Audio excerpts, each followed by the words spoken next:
Five Aggregates. Skanda, in Sanskrit means group, aggregate or heap. In Buddhism, skanda means the trunk of a tree or a body. Skanda also means the five aggregates, or five aggregates of conditioned phenomena, constituents, or the five causally conditioned elements of existence, forming a being or entity. According to Buddhist philosophy, each individual existence is composed of the five elements, and because they are constantly changing, so those who attempt to cling to these self are subject to suffering, though these factors are often referred to as the aggregates of attachment, because they are impermanent and changing. Ordinary people always develop desires for them. According to the Prajnaparamita Heart Sutra, the five aggregates are composed of form, feelings, perceptions, mental formations, and consciousness. Generally speaking, the five aggregates mean men and the world of phenomena, things that cover or conceal, implying that physical and mental forms obstruct realization of the truth. An accumulation or heap, implying the five physical and mental constituents, which combine to form the intelligence or nature, and rupa. The skandhas refer only to the phenomenal, not to the non-phenomenal. In order to overcome all sufferings and troubles, Buddhists should engage in the practice of profound prajnaparamita and perceive that the five aggregates are empty of self-existence. The Buddha reminded Sariputra, "O Sariputra, form is not different from emptiness, and emptiness is not different from form. Form is emptiness and emptiness is form. The same can be said of feelings, perceptions, actions and consciousnesses. We, ordinary people, do not see the five aggregates as phenomena, but as an entity because of our deluded minds, and our innate desire to treat these as a self, in order to pander to our self-importance." According to the Sanjiti Sutta, in the long discourses of the Buddha, there are five aggregates, five skandhas, the aggregates which make up a human being. The five skandhas are the roots of all ignorance. They keep sentient beings from realizing their always existing Buddha nature. The five aggregates are considered as maras, or demons fighting against the Buddha nature of men. In accordance with the Dharma, life is comprised of five aggregates: form, feeling, perception, mental formation, consciousness. Matter plus the four mental factors, classified below as feeling, perception, mental formation and consciousness combined together from life. The real nature of these five aggregates is explained in the teaching of the Buddha as follows. Matter is equated to a heap of foam. Feeling is like a bubble. Perception is described as a mirage. Mental formations are like a banana tree. And consciousness is just an illusion. According to the Surangama Sutra, Book 2, the Buddha reminded Ananda about the five skandhas as follows. Ananda, you have not yet understood that all the defiling objects that appear, all the illusory, ephemeral characteristics, spring up in the very spot where they also come to an end. They are what is called illusory falseness, but their nature is in truth the bright substance of wonderful enlightenment. Thus it is throughout, up to the five skandhas and the 6 entrances, to the 12 places and the 18 realms. The union and mixture of various causes and conditions account for their illusory and false existence, and the separation and dispersion of the causes and conditions result in their illusory and false extinction. Who would have thought that production, extinction, coming, and going are fundamentally the everlasting, wonderful light of the treasury of the thus come one, the unmoving, all-pervading perfection, The wonderful nature of true suchness. If within the true and permanent nature one seeks coming and going, confusion and enlightenment, or birth and death, there is nothing that can be obtained. Ananda.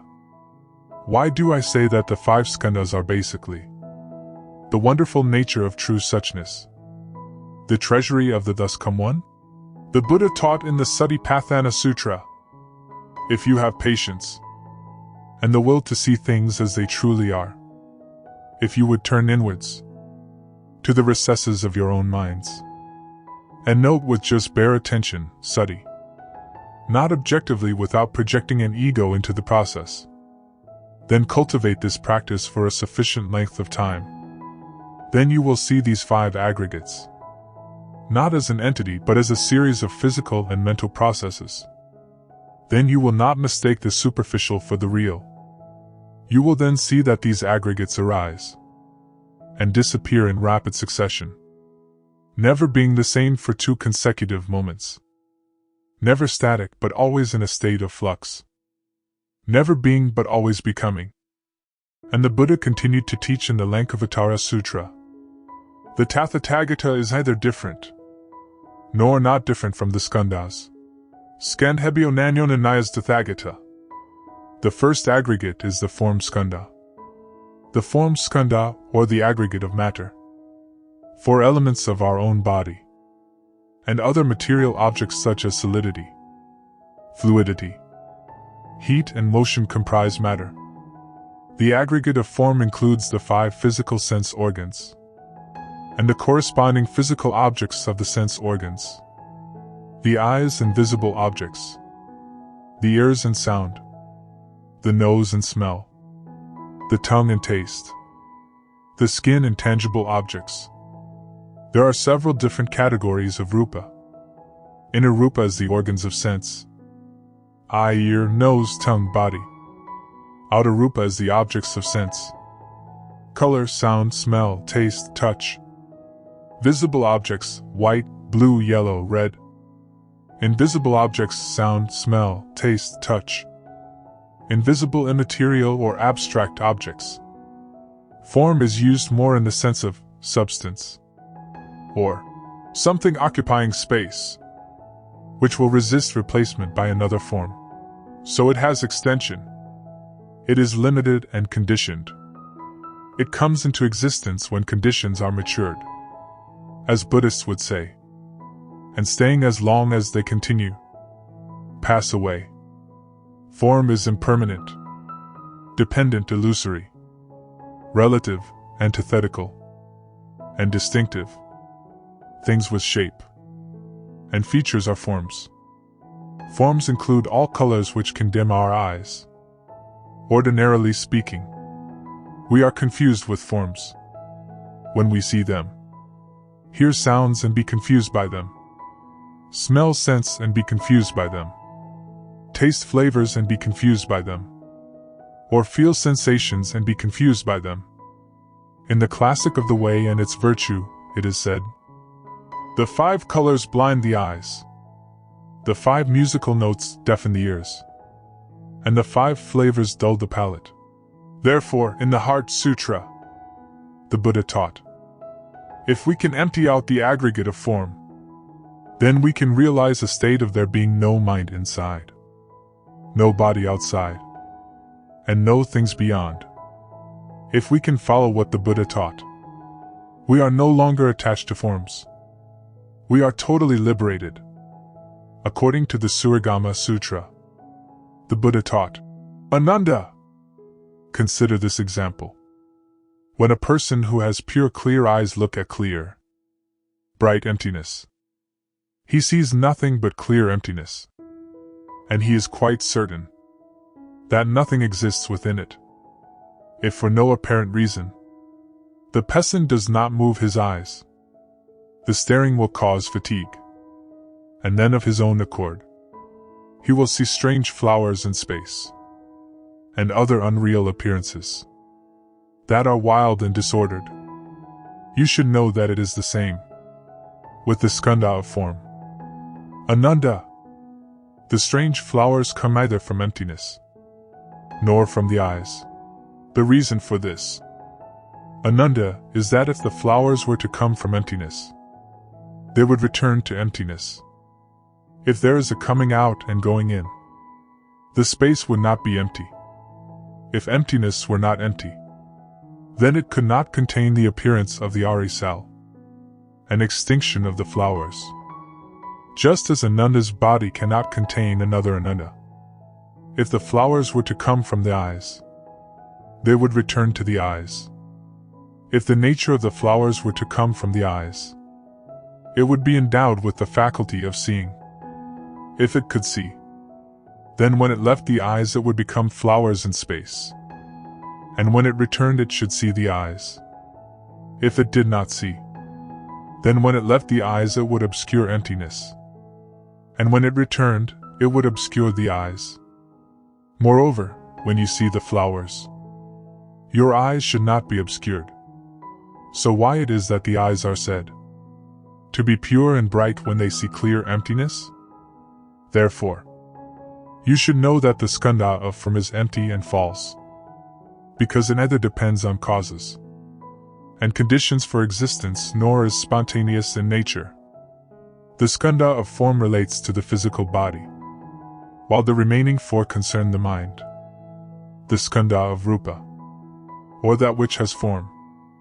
According to most Venerable Payadasi, in the Buddha's ancient path, matter contains and comprises the four great primaries, which are traditionally known as solidity, fluidity, heat or temperature, and motion or vibration. However, they are not simply earth, water, fire, and wind, though conventionally they may be so called. In Buddhist thought, especially in the Abhidhamma, the higher doctrine, they are more than that. The second aggregate is the feeling or sensation. Feeling is knowledge obtained by the senses. Feeling sensation. It is defined as mental reaction to the object, but in general it means receptivity or sensation. Feeling is also a mind which experiences either pleasure, unpleasure, or indifference, pleasant, unpleasant, neither pleasant nor unpleasant. The aggregate of feelings refers to the feelings that we experience. For instance, a certain state arises.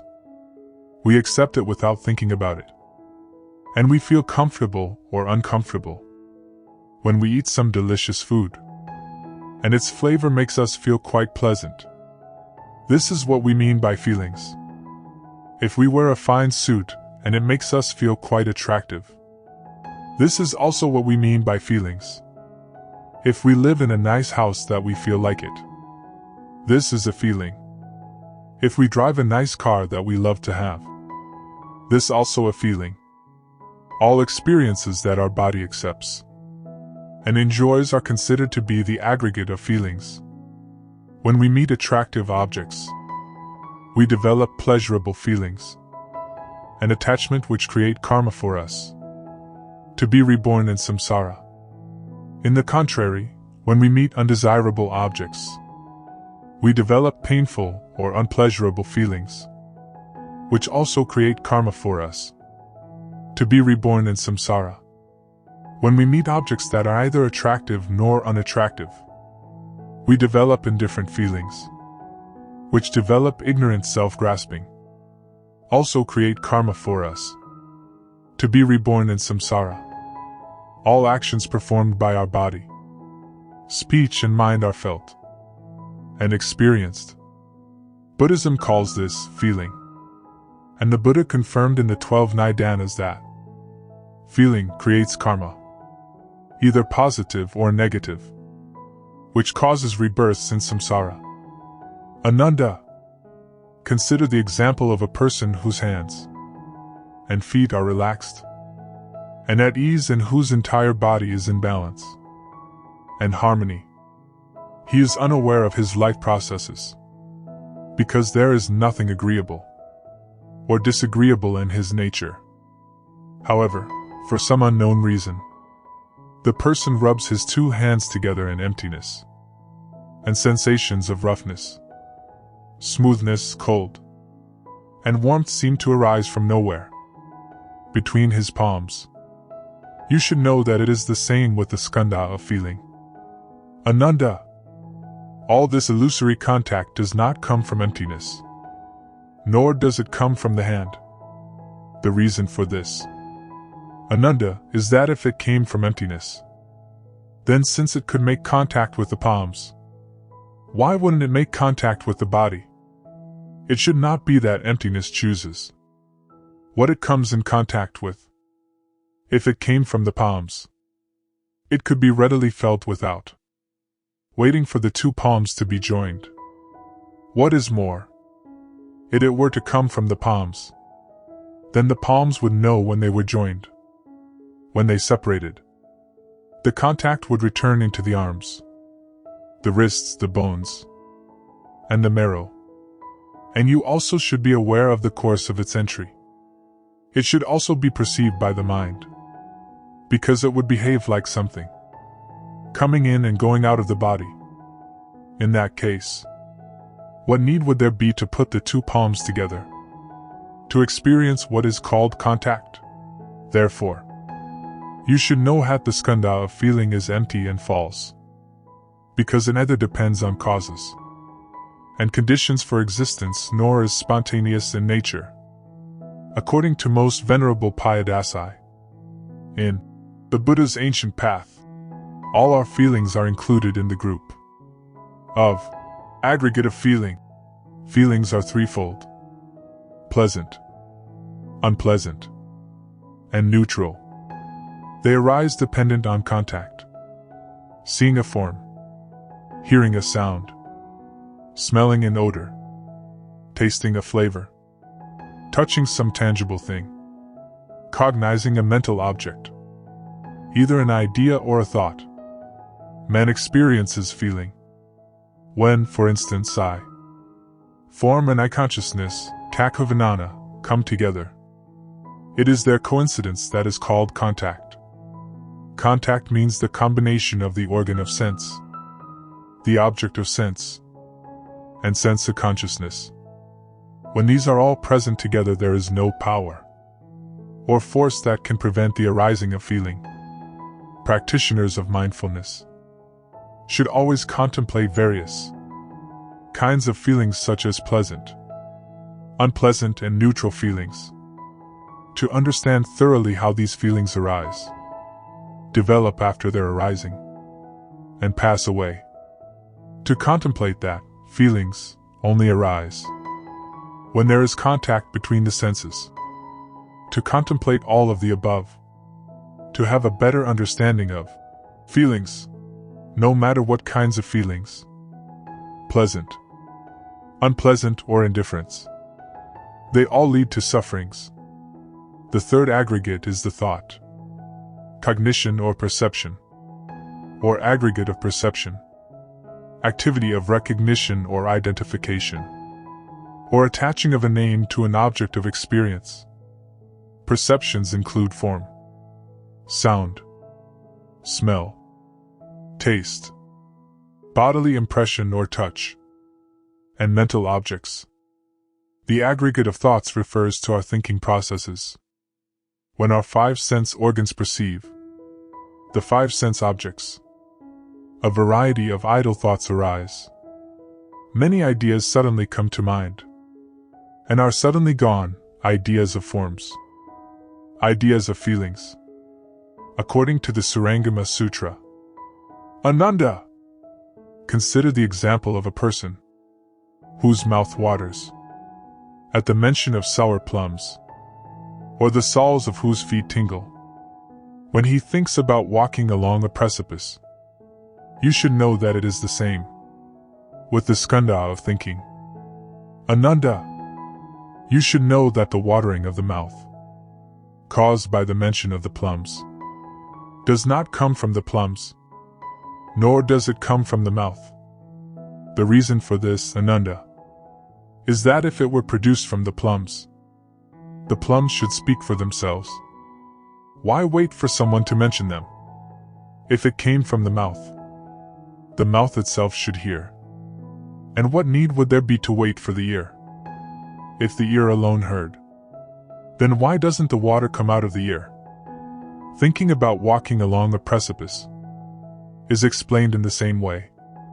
Therefore, you should know that the skandha of thinking is empty and false, since it neither depends upon causes and conditions for existence, nor is spontaneous in nature. According to most Venerable Payadasi, in the Buddha's ancient path, the function of perception is recognition of objects, both physical and mental. Perception, like feeling, also is sixfold: perception of forms, sounds, smells, tastes, bodily contacts, and mental objects. Perception in Buddhism is not used in the sense that some Western philosophers like Bacon or Descartes use the term, but as a mere sense perception. There is a certain affinity between awareness, a function of consciousness, and recognition, a function of perception, while consciousness becomes aware of an object. Simultaneously, the mental factor of perception takes the distinctive mark of the object, and thus distinguishes it from other objects. This distinctive mark is instrumental in cognizing the object a second and a third time, and in fact, every time we become aware of the object. Thus, it is perception that brings about memory. The fourth skandha is the formation skandha. Impression, or mental formation. Aggregate of mental formation is a conditioned response to the object of experience, including volition, attention, discrimination, resolve. The aggregate of activities refers to a process of shifting and flowing.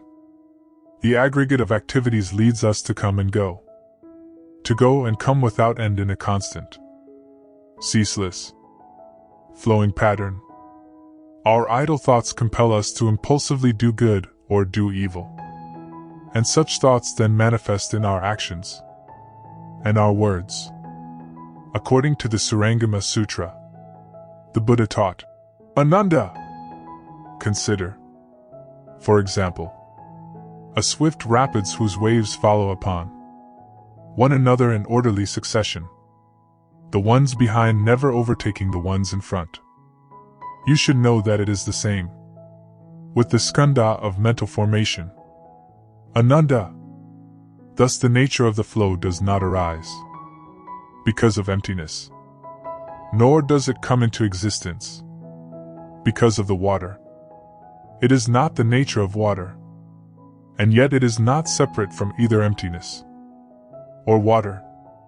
The reason for this, Ananda, is that if it arose because of emptiness, then the inexhaustible emptiness throughout the 10 directions would become an inexhaustible flow, and all the worlds would inevitably be drowned. If the swift rapids existed because of water, then their nature would differ from that of water, and the location and characteristics of its existence would be apparent. If their nature were simply that of water, then when they became still and clear, they would no longer be made up of water. Suppose it were to separate from emptiness and water. There isn't anything outside of emptiness, and outside of water there isn't any flow. Therefore, you should know that the skandha of mental formation is empty and false, since it neither depends upon causes and conditions for existence, nor is spontaneous in nature. According to most Venerable Payadasi, in the Buddha's ancient path, aggregate of volitional formations include all mental factors except feeling and perception. The Abhidhamma speaks of 52 mental concomitants or factors, satasika. Feeling and perception are 2 of them, but they are not volitional activities. The remaining 50 are collectively known as mental or volitional formations. Volition, satana, plays a very important role in the mental realm. In Buddhism, no action is considered as karma if that action is void of volition. And like feeling and perception, it is of 6 kinds: volition directed to forms, sounds, smells, tastes, bodily contacts, and mental objects. The 5th skandha is the skandha of consciousness. Aggregate of consciousness includes the 6 types of consciousness: seeing, hearing, smelling, tasting, touching, and mental consciousness. Awareness or sensitivity to an object. The consciousness associates with the physical factors. When the eye and a visible object come into contact, an awareness of a visible object occurs in our mind. Consciousness, or a turning of a mere awareness into personal experience, is a combined function of feeling, perception, and mental formation. The aggregate of consciousness refers to the process of discrimination. As soon as a situation appears, we begin to discriminate in our thoughts about that situation.